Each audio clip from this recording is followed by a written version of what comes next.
Okey, kembali lagi ke dalam rancangan Sekolah Keras.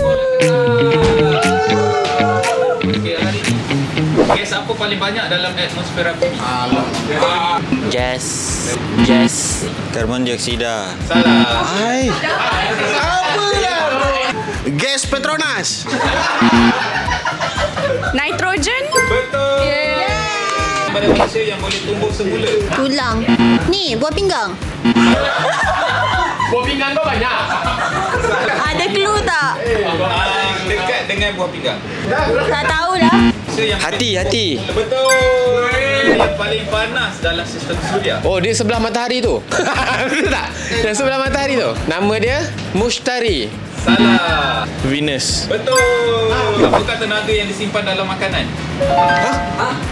Karbohidrat. Apakah Tenaga badan. Salah. Okey, soalan lain lah. Apakah tenaga yang disimpan dalam makanan? Dalam tubuh badan lah maksudnya? Dalam makanan. Dalam makanan, bukan dalam tubuh badan. Maksudnya kita tak makan benda tu. Okey, First time. ulang balik soalan dia. Kalori. Salah. Mineral. Glukos. Kimia. Betul. Bukan kalori ke? Apakah unit bagi tenaga? Kalori. Kalsium. Okey, unit bagi tenaga adalah unit beruniform. Kilojoule. Betul. Apa paling ringan di alam semesta? Okey, aku tahu. Gas. Betul. Kan gas apa? Hidrogen. Hidrogen. Ha? Salah.